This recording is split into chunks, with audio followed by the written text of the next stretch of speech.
أعوذ بالله من الشيطان الرجيم بسم الله الرحمن الرحيم وما أرسلناك إلا كافة للناس بشيرا ونذيرا ولكن أكثر الناس لا يعلمون ويقولون متى هذا الوعد إن كنتم صادقين قل لكم ميعاد يوم لا تستأخرون عنه ساعة ولا تستقدمون۔ اور ہم نے آپ کو نہیں بھیجا مگر تمام انسانوں کے لیے خوشخبری سنانے والا اور ڈرانے والا بنا کر، لیکن اکثر لوگ نہیں جانتے۔ اور یہ منکر لوگ یہ کہتے ہیں کہ یہ قیامت کا وعدہ کب پورا ہوگا؟ اگر تم سچے ہو تو بتاؤ۔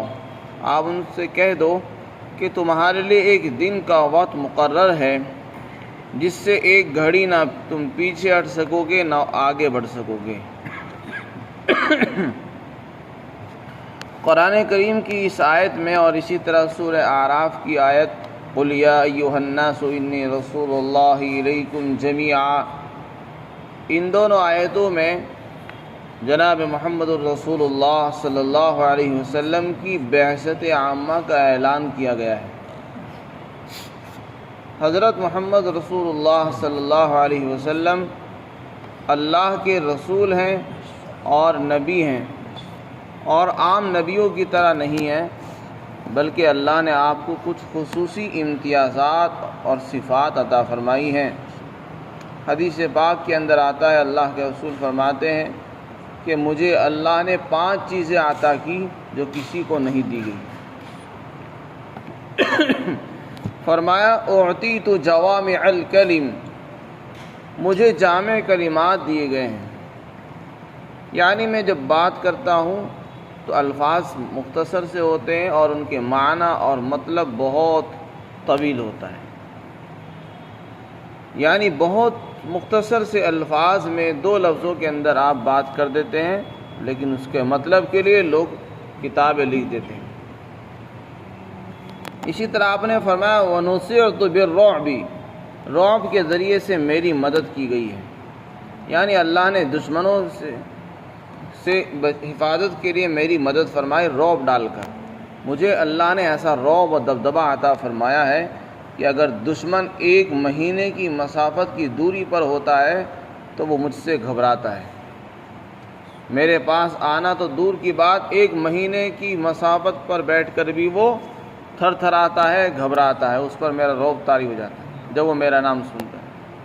تو ایسا رعب اللہ نے آپ کو عطا فرمایا تھا۔ 1 مہینے سے مراد ہے یعنی اتنی دور جہاں جانے کے لیے 1 مہینہ لگتا تھا اس زمانے کے اعتبار سے، جب کہ اونٹوں کا سفر ہوتا تھا، گاڑیاں نہیں تھی، اونٹوں کا یا گھوڑوں کا سفر ہوتا تھا، اس زمانے کے لحاظ سے 1 مہینے کی مسافت پر لوگ ڈرتے تھے آپ سے، دشمن بھی ہمت نہیں کرتا تھا آپ کے سے مقابلہ کرنے۔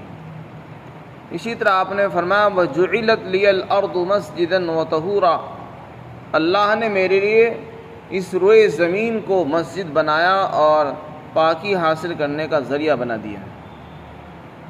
اس امت کی یہ خصوصیت ہے کہ اگر اس کے پاس پانی موجود نہ ہو تو یہ زمین پر ہاتھ مار کر تیمم کر سکتی ہے۔ جیسے ہم پانی سے پاکی حاصل کرتے ہیں، اسی طرح مٹی سے بھی ہمارے لیے پاکی حاصل کرنا جائز اور حلال کر دیا گیا ہے۔ اگر کسی کے پاس پانی موجود نہ ہو یا پانی ہے لیکن پانی کے استعمال سے منع کیا گیا ہے، اس کے لیے نقصان دہ ہے، تو پھر اس کو چاہیے کہ پانی زمین پر مٹی پر تیمم کرے اور نماز حاصل کرے۔ اسی طرح پہلی امتوں کے اندر یہ لازم تھا کہ اگر کسی کو عبادت کرنی ہو تو وہ صرف عبادت گاہ میں جا کر ہی نماز پڑھ سکتا تھا، گھر میں یا میدان میں یا کسی اور جگہ جا کر وہ نماز نہیں پڑھ سکتا تھا۔ اللہ نے اس امت کے لیے بڑی آسانی فرمائی اور حضور کو اللہ نے خصوصی امتیاز یہ عطا فرمایا کہ آپ اور آپ کی امت جہاں بھی ہوں وہاں نماز پڑھ سکتی ہیں، چاہے مسجد میں ہوں، اور اگر جنگل میں بھی نماز کا وقت ہو جائے تو وہاں بھی ان کے لیے نماز پڑھنا جائز ہے۔ اسٹیشن پر ہو وہاں بھی ان کے لیے نماز جائز ہے، یعنی زمین کے کسی بھی کونے میں ہو، علاقے میں ہو، جنگل میں، بیابان میں، جہاں بھی ہو وہاں ان کے لیے نماز پڑھنے کی اجازت ہے۔ یہ آپ کی خصوصیت ہے۔ اسی طرح آپ نے فرمایا احلت لی الغنائم، مال غنیمت میرے لیے حلال کیا گیا ہے۔ میدان جنگ کے اندر کفار سے لڑتے ہوئے جب مسلمانوں کو فتح حاصل ہوتی ہے اور کافروں کا جو مال مسلمانوں کے ہاتھوں آتا ہے اس کو مال غنیمت کہتے ہیں۔ اس سے پہلے بھی مسلمانوں نے لڑائیاں کی ہیں اور جنگیں ہوتی تھیں، لیکن پہلے مال غنیمت کو استعمال کرنا حلال نہیں تھا، بلکہ مال غنیمت کا حکم یہ تھا کہ وہ مال سارا کا سارا ایک جگہ جمع کر دیا جاتا اور کسی پہاڑ کی چوٹی پر رکھ دیا جاتا، آسمان سے آگ آتی اور اس کو جلا کر راکھ کر دیتی تھی۔ بس یہی اس جہاد کے مقبول ہونے کی علامت ہوتی تھی کہ یہ جہاد اللہ کے ہاں مقبول ہو چکا ہے اور آگ آ گئی ہے، اس نے مال کو کھا لیا ہے۔ اور اگر وہ آگ نہ آتی تو یہ علامت تھی اس بات کی کہ مال وہ جنگ ہماری قبول نہیں ہوئی۔ لیکن اس امت کے لیے اللہ نے اور رسول اللہ کے لیے اللہ نے یہ چیز حلال فرما دی اور یہ حکم دیا کہ جو مال غنیمت آپ کو حاصل ہو اس میں سے کھانا استعمال کرنا حلال اور جائز ہے۔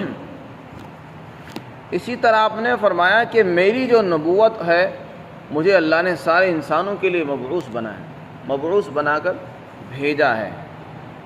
اس سے پہلے مجھ سے پہلے جو نبی آتے تھے وہ خاص علاقوں کے لیے ہوتے تھے، خاص زمین کے خطوں کے لیے ہوتے تھے، کسی خاص شہر اور گاؤں کے لیے ہوتے تھے، اور بس ان کی نبوت وہیں تک رہتی تھی یا زمانے کے اعتبار سے ہوتے تھے۔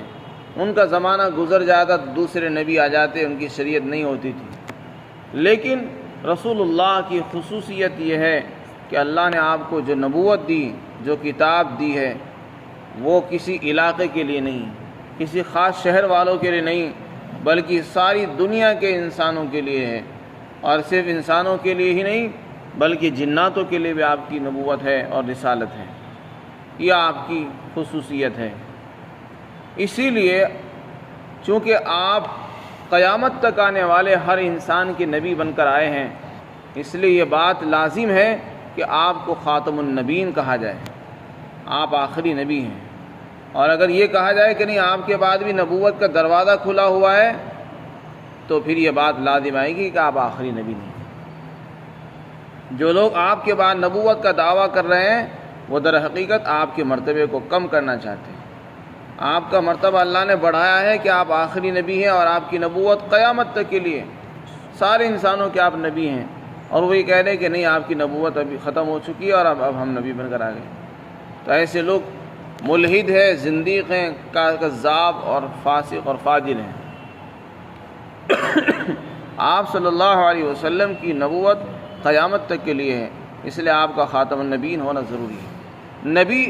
نیا نبی اس وقت آتا ہے جبکہ پہلے نبی کی نبوت ختم ہو جاتی ہے۔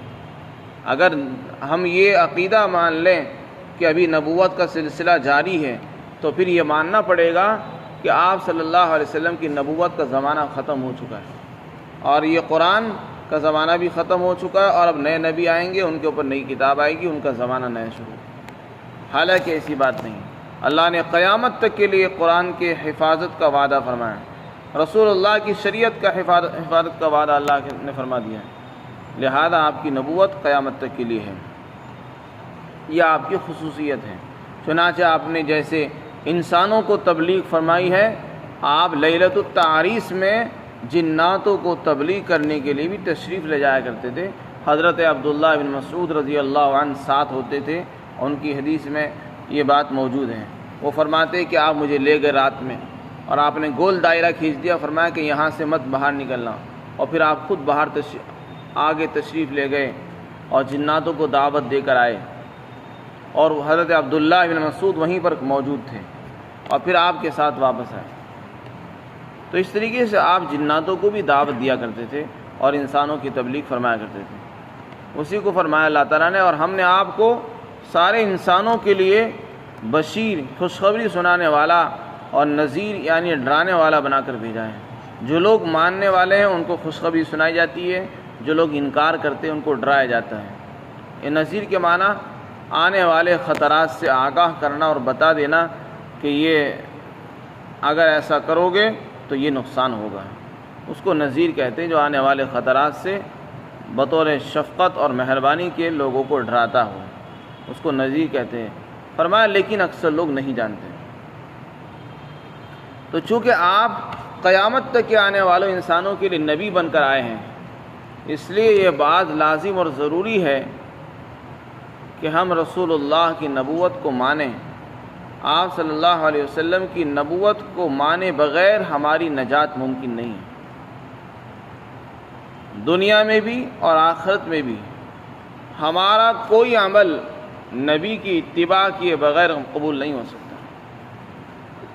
کوئی آدمی کیسے ہی مجاہدے کر لے، وہ پانی میں کھڑا رہے، آگ کے اندر چلنے لگے، ایک پاؤں پر پورے دن کھڑا رہے، یا وہ آگ میں چلے بڑے بڑے مجاہدے کرتا رہے، یا وہ پہاڑوں میں جنگلوں میں رہنے لگے اور کھانا پینا بھی چھوڑ دے، اس کے یہ مجاہدات اللہ کے یہاں قبول نہیں ہوں گے جب تک کہ وہ رسول اللہ کے دامن کو نہیں تھامے گا۔ ہماری نجات، ہماری کامیابی آخری نبی کی اتباع کے اندر چھپی ہوئی ہے۔ جس نے رسول اللہ کا دامن تھام لیا ہے بس اس کے لیے نجات کا وعدہ ہے، اسی کے لیے دونوں جہان میں کامیابی ہے۔ اور جو یہ چاہتا ہے کہ میں بس اللہ کو مان لوں اور مجھے رسول اللہ کی ضرورت نہیں ہے اور میں اپنی مرضی سے جس طرح چاہوں، میری عقل جیسے مجھے کہے گی میں ایسا کروں گا، تو اس کے متعلق یہ بات ذہن میں رہنی چاہیے کہ ایسا آدمی کامیاب نہیں ہو سکتا، کیونکہ ہماری کامیابی جڑی ہوئی ہے رسول اللہ کی اتباع کے ساتھ۔ اللہ نے صاف طور سے اعلان فرما دیا، من یطع اللہ ورسولہ فقد فاز فوزا عظیما، جس نے اللہ اور اس کے رسول کی اطاعت کی، کہنا مانا دونوں کا، وہ کامیاب ہوگا، اور جس نے صرف ایک کا کہنا مانا دوسرے کا کہنا نہیں مانا وہ کامیاب نہیں ہو سکتا۔ قل ان کنتم تحبون اللہ فاتبعونی، فرمایا اگر تم اللہ سے محبت کرنا چاہتے ہو تو میری اتباع کرو، آپ ان سے کہہ دو۔ بہت سی روایات اور آیات تواتر کے ساتھ منقول ہے جو یہ بتاتی ہیں کہ رسول اللہ کے بغیر، آپ کے طریقے پر چلے بغیر نجات ممکن نہیں ہے۔ یہاں دنیا کے اندر کامیابی بھی اسی وقت ہوگی اور ہماری عبادتیں بھی اسی وقت قبول ہوں گی جب ہم رسول اللہ کے طریقے پر چل کر آئیں گے۔ مثال کے طور پر نماز کو لے لیجئے، قرآن میں اللہ نے نماز کا حکم دیا کہ نماز پڑھو، لیکن نماز کا طریقہ نہیں بتایا کہ کیسے پڑھنی ہے، نہ یہ بتایا کہ نماز میں کیا پڑھنا ہے، بس اتنا کہہ دیا کہ نماز پڑھو۔ تو نماز کیسے پڑھیں گے ہماری تو سمجھ میں نہیں آ رہا کیسے پڑھیں گے۔ اب ہم اپنی عقل سے پوچھیں گے تو عقل میں تو بہت سارے تجربات، بہت سے مشاہدات، بہت سی باتیں آ سکتی ہیں کہ اب یوں نہیں یوں کرو، ایسے کرو ایسے کرو، اور بتانے والے بھی بتا سکتے ہیں، لیکن ایسی نماز اللہ کے یہاں مقبول نہیں ہوگی، بلکہ اس کو مرد کر دیا جائے گا۔ اللہ کو وہ نماز پسند ہے جو رسول اللہ نے بتائی ہے، جیسی رسول اللہ نے ہم کو پڑھ کر سکھائی ہے، بتائی ہے، اور صحابہ نے ہم تک پہنچائی ہے، اس طریقے پر اگر ہم نماز پڑھ کر جائیں گے اللہ کے سامنے تو وہ اللہ قبول فرمائے گا۔ اور ہم یہ کہہ کے نہیں ہم نے تو اپنی عقل سے نماز پڑھی ہے، آپ نے تو ہمیں نماز کا حکم دیا تھا، یہ نہیں بتاتا کیسے پڑھنی، اس لیے ہم نے اپنی مرضی سے پڑھ لی، تو اللہ کو وہ نماز قبول نہیں۔ اسی طرح اللہ نے روزے کا حکم دیا، اللہ نے بہت سارے احکامات دیے لیکن طریقے نہیں بتائے۔ سارے قرآن کی تفسیر حدیث میں موجود ہے، قرآن کی بہت سی آیتیں تفسیر کرتی ہیں، صحابہ کی زندگیوں میں تفسیر موجود ہے۔ تو جو لوگ دین کے دشمن ہیں اور وہ دین کے اندر نقص پیدا کرنا چاہتے ہیں، وہ رسول اللہ کا انکار کر دیتے ہیں اور رسول اللہ کو زندگی سے نکال دیتے ہیں۔ حالانکہ رسول اللہ کے بغیر اور حدیثوں کے بغیر قرآن کو سمجھنا ممکن نہیں ہے۔ ایسے لوگ منکرین حدیث کہلاتے ہیں، اور ایسے لوگ اہل قرآن ہونے کا دعویٰ کرتے ہیں کہ ہم قرآن والے ہیں، ہمارے لیے بس قرآن کافی ہے، ہمارے پاس تو سب سے بڑی کتاب ہے، اب ہمیں کسی چیز کی ضرورت نہیں ہے۔ یہ شیطانی دھوکہ ہے۔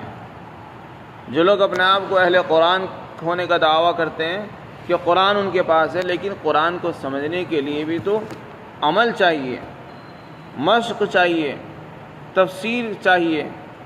تفسیر کون کرے گا؟ وہی تو کر سکتا ہے جس کے اوپر اللہ نے قرآن اتارا۔ جس ذات پر قرآن اتارا اس ذات کو ہم مان نہیں رہے، قرآن کو ہم مان رہے، عجیب بات ہے۔ تو جس ذات کا ہم انکار کر رہے ہیں اس کو جب ہم نہیں مان رہے تو قرآن کو کس بنیاد پر مانتے ہیں؟ خلاصہ یہ ہے کہ جیسے ہم اللہ کو مانیں گے ایمان، اسی طرح ایمان کا ایک رکن ہے رسول اللہ پر ایمان لانا۔ آپ کی طریقے پر چلنا یہ ہمارے ایمان کا حصہ ہے۔ لا الہ الا اللہ محمد الرسول اللہ، یہ دو جز ہیں، اللہ کے سوا کوئی معبود نہیں اور محمد الرسول اللہ اللہ کے رسول ہیں۔ اس کے بغیر ہماری کامیابی ممکن نہیں۔ پھر آگے فرمایا کچھ لوگ ایسے تھے جو قیامت کا انکار کرتے تھے، ان سے کہا جاتا کہ دیکھو خدا سے ڈرو، ایمان لاؤ، نہیں تو قیامت آ جائے گی۔ تو وہ لوگ انکار کرتے ہوئے کہتے تھے کہ یہ تو بتاؤ اگر تم سچے ہو تو اس کا وقت تو ہمیں بتاؤ کب آئے گی۔ بس یہ کہتے رہتے ہو کہ قیامت آئے گی قیامت آئے گی، اگر آنے والے ہوتی اب تک آ جاتی۔ اس کا مطلب یہ آنے والی نہیں ہے، وہ یہ صرف باتیں ہیں۔ اگر ہے تو وقت بتاؤ، ہمیں دن بتاؤ اس کا۔ تو اس کا جواب دیا، فرمایا کہ دیکھو اس کا ایک دن وقت مقرر ہے، لیکن وہ کون سا دن ہے وہ اللہ کو معلوم ہے، وہ ہم نہیں بتائیں گے۔ اس کا یہ مطلب نہیں کہ وہ آئے گی نہیں، اس کا وقت متعین ہے، اللہ کے علم میں ہے، لیکن جب آئے گی تو پھر تم سفارش کرو گے، کہو گے ہمیں تھوڑی سی مہلت مل جائے، مہلت نہیں ملے گی۔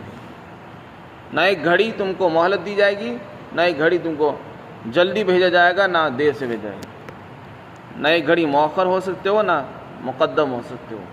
اس لیے عقل بندی کا تقاضا ہے کہ آدمی پہلے سے تیاری کرے۔ فرمایا اور یہ لوگ کہتے ہیں کہ یہ وعدہ قیامت ہونے کا کب پورا ہوگا؟ اگر تم سچے ہو تو بتاؤ۔ آپ فرما دیجئے کہ تمہارے لیے ایک دن کا وقت متعین ہے، جس سے نہ ایک گھڑی پیچھے ہو سکتے ہو تم اور نہ ہی ایک گھڑی آگے ہو سکتے ہو۔ اللہ ہم سب کو عمل کی توفیق نصیب فرمائے۔